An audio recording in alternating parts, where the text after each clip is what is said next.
Hi everyone, my name's Leslie Webble. I've been a product manager for 3 years and I ran my own startup for two. Today's topic is about why are there so many different types of product management? Well, it's mostly going to be about product management in the various types of industries, and I'm also going to go over some kind of lingo within the software product management space, SaaS and B2B in general. Product management touches many different industries. You can have product management in New Balance for shoes, Nike or Adidas. You have product management inside of Procter and Gamble, which that's where it actually started originally in its history. And then semiconductor, you can have in the semiconductor industry product management. Most commonly in many product management come from the software space, the software industry, right? Or the tech industry. Think TikTok, Meta, Duolingo, Tinder, Bumble, just any B2B business or B2C business, you'll see that there are software product managers for various types of roles. Now, the history of product management actually started with Neil McRoy. He was an executive at Procter and Gamble, and he was the CEO. And he made a memo about what's called brand men. And brand men, essentially, this new role he created, had the responsibility of writing the advertising, understanding customers through experiments and fields of study, and just kind of making sure the relationship between the product that was delivered on a per unit basis to customers was really strong, and the products at Procter and Gamble remained competitive and earned revenue. And there's a lot more to this memo, but these are just some of the basics, like studying advertising. What's the history of the brand? Because if you pivot away from the history of a brand and what people think psychologically about that brand, a good example is soap. I think there's a video I might go find and kind of give you a clip about the soap with Procter and Gamble and how they kind of manage their brands through brand men at the time. And this is more of like the 1930s to 40s at this time. Conduct field of studies responsible for what the brand has said in printed words, responsible for the expenditure, things like that. And like I said earlier, brand men were only concerned about the brand and the advertising and the shipments of brands by units, right? They weren't really concerned about the raw materials or manufacturing or how the product looked. They were just focused on this relationship between customer and the product itself in terms of advertising and brand, right? But today, a lot of all other roles like a brand manager evolved from brand men, and things like supply chain management kind of handled the rest of that behind it, or kind of manufacturing management. So, why did brand men evolve? Like, how did they evolve from brand men to product managers?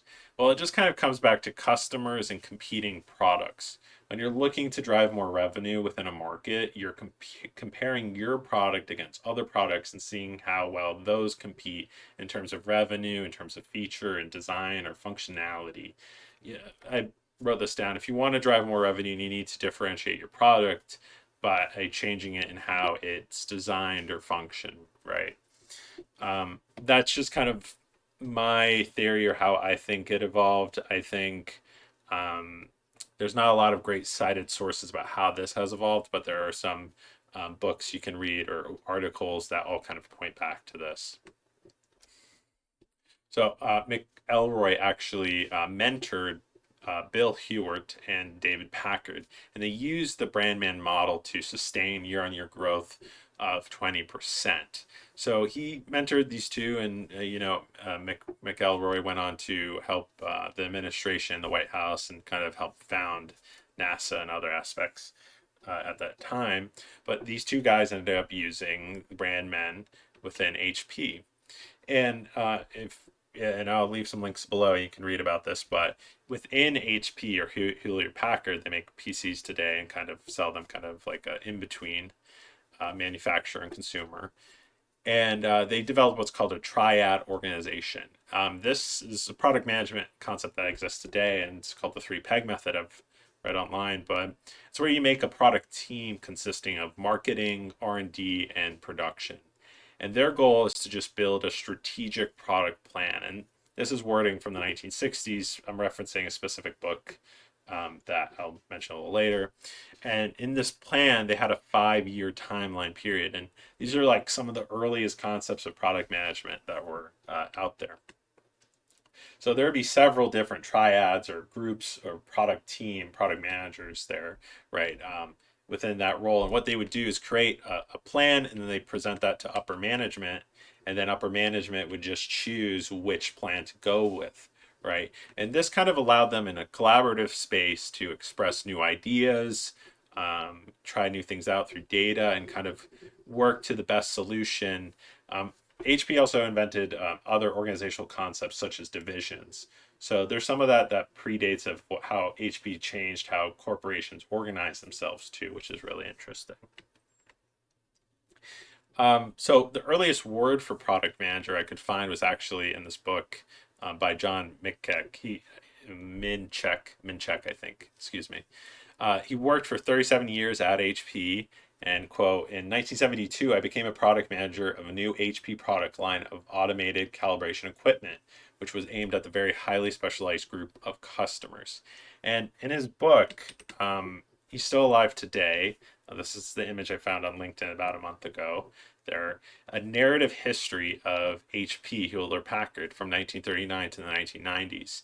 And this is the earliest piece of evidence I've found where product management most likely was created in the 1960s at HP, and this was kind of like the beginning of it. And it's actually worth a read if you peruse through the book. And there's a lot of great lessons about product management, listening to customers, letting engineers lead the project, and kind of balancing that relationship between marketing, engineering, and product development in general. So, brand men evolved from brand men to product managers, right? Voice of the customer mattered, distribution matters, the design of the product, the quality of the product, all these things that went into making sure that whatever we were making really should, have a product market fit with the voice of the customer. Things like competitive analysis came in. How does one product compare to another, and should we do anything different? Product development, right? What is the latest technology? And the great thing about the triad method and the strategic product plan that HP developed is that the engineers were always aware of what was the latest technology at that time. And that really helped with their product development and their product plan and strategy. And this is where we're kind of getting to the end here, but product management today is a very broad term.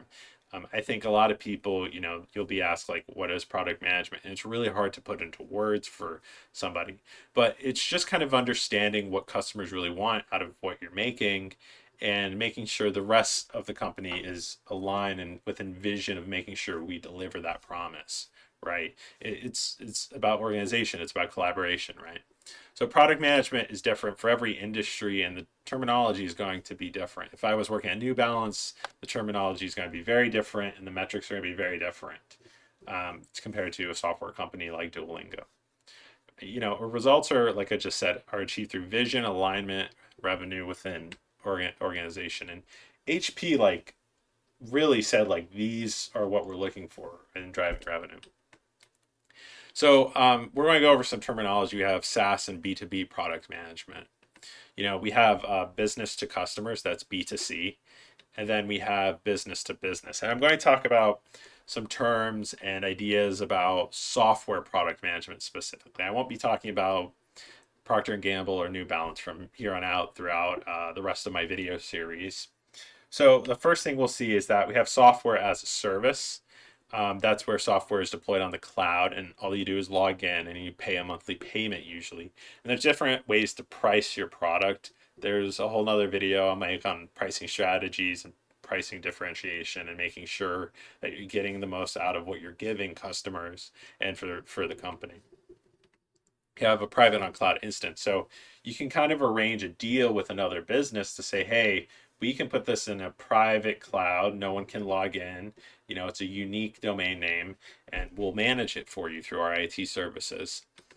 And then on-premises or on enterprise is where a company will take your software, they'll pay for a license, and then you can help them install that locally onto their network, working with their IT team.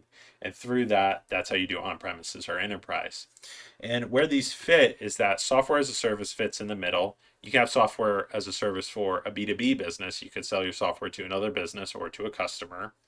Or you have private on cloud is usually B2B and on premises is usually a B2B situation. There's never going to be a situation where it makes economic sense for us to do an on premises deployment of my software onto somebody's computer for them, right? Before we used to install things on CDs and you know you could, right, do that still, obviously. But most likely what I'm talking about is like you have a software and you're installing it locally on their network, and that cannot be access to the greater world wide web or network, right?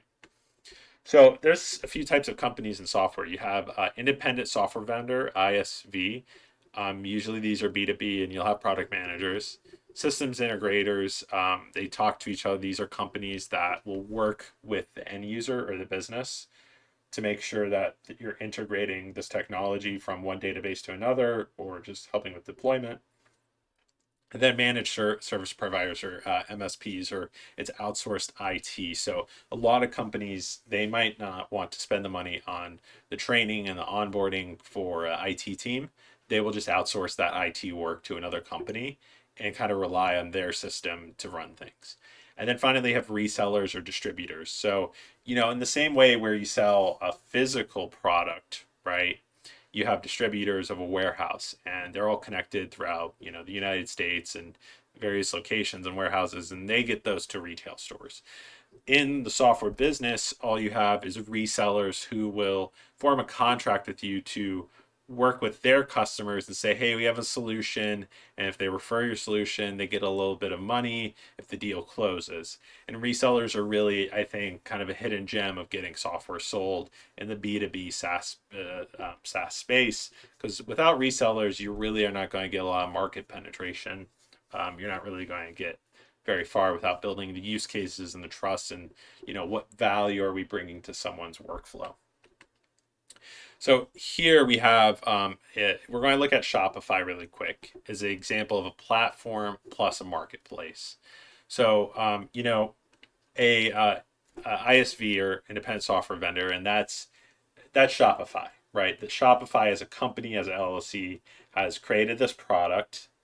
And what they've done is also created an API platform. That's what a platform is, right? Is that we built a software product out on the cloud, and people can use the API or these endpoints on the back end, and they can build their own, use that API to build their own apps on top of Shopify. And then those apps are sold to customers directly or to B2B businesses, and that creates a marketplace. So the terms you want to learn here are product, platform, and marketplace. And this whole picture is an ecosystem, and that's really where a lot of SaaS products are going. If you look at Salesforce, HubSpot, ZoomInfo, Shopify itself, this is what they've built to kind of drive higher revenue at scale. I honestly think you should start at the product. You should never start at the marketplace or the API until you have a really strong product with a well-defined, well-documented API platform. Because if developers cannot understand what you've built, and they cannot understand, how to use the API properly, you'll never get the rest of this really working.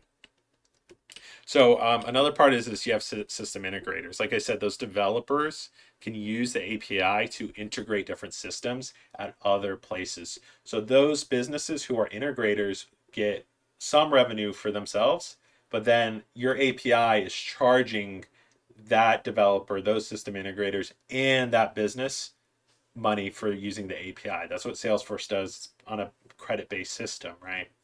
So it's kind of an ecosystem that is incentivizing other businesses to keep using your platform and keep growing things also.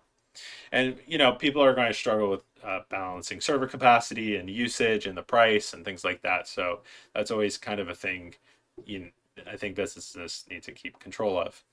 Another thing here is the managed service providers, or MSP. They don't want to develop with API. Some businesses are not very technical. some customers, some stakeholders are not going to understand how to use the API. They're not going to have the time, and they're not going to have the money. That's okay. They are just a different type of consumer, but the marketplace, right, makes it easy to install an app at a click, or set something up through a dashboard, back end using like a Docker thing. And then resellers also live there. They don't want to overcomplicate things for themselves either. So this is where all those key players I mentioned earlier kind of live within the ecosystem. And this is a really great way to scale a product if there is a market for it. You just don't do this to do it. You do it because you think, for example, if I go to sell my B2B product at any company, and they're like, okay, we want to connect our database to your API, maybe developing an API platform is a good idea, right? That's evidence that, hey, developing this would really help our existing developers and help existing resellers and MPSs and SIs, right? So that's sort of the indirect network effect. This is Shopify's product, if you haven't seen Shopify's product, but it allows you to set up an e-commerce online business with a great, easy to use UI. And you can install other things to help you manage that. And developers will use the API. This is a picture of their API documentation. So you can go in and build your own software on top of Shopify. And then the software that you build is an app, right? And that app will go onto the Shopify app store. And for somebody who's not as technical, they'll just go ahead and install one of these apps and then pay a monthly fee for that app to help them with their problem. Or sometimes these apps are free, because TikTok is incentivized to make sales through your Shopify store to your TikTok profile to drive more clicks or revenue, ad revenue, kind of like a full circle thing there. So that's just a real life case example of doing that. So now that you are a software product manager, the things you really need to think about are going to be customers. At the end of the day, creating a software product is a user experience for the customer. And to create that software, this kind of computer desktop, and that product being installed on that computer, the inputs for that are going to be, the human capital, how smart people are, what's the learning curve. When you learn a new software or a new, let's say Python, I know Python because I put 3 to 4 years in learning that code, right? But if I have an intern and I teach them Python, it's still going to take them some time to learn Python, and that's a learning curve. And really smart companies like TSMC understand that this learning curve and this human capital is kind of their competitive edge, and that's where software and semiconductors exist, is really on this bleeding edge of the smartest, capable people. That's why they have some of the highest wages compared to other industries. Great benefits, and those things are changing, of course, because the industry is evolving due to LLMs and things like that. But depending on how smart you are, that is an input into your product quality, right? How well is your product going to do is depending on how many good designers you have, how many good coders you have. And another part of that is going to be culture. I think culture is a really critical piece of it. You can have all the smart brains in the room, right? But if your culture's not right and those brains can't collaborate together to create an awesome product, you'll never really get anywhere. And also money and capital are a huge part of that. If the money's not there to kind of create that flywheel of culture and technology and innovation to create a quality product, it most likely will flop. It will really hurt. It'll take longer to actually sell or build that product. So I just want to leave you there. That's pretty much what it is. And coming back to, let's go back to the top. That kind of gives you an idea of like why there's so many different types of product management. It's because product management is a framework that you could apply to any company, to any industry, and any product, and any set of customers. And it's really kind of, I would say, a lot of technical frameworks and a way to think about how do we improve the revenue and make sure that customers love something. So I just want to say thank you for watching. If you could give a subscribe, that's going to help me a lot. I'm trying to reach 1,000 subscribers. I'm also writing a book that I will be kind of selling in the summer, hopefully. You can check out the link below and sign up for a free copy in August. So yeah, I'm really excited. I also do consulting. You can reach me at my website and contact me. Yeah, if you subscribe, that'll help me a lot with my student loans. But thanks for watching.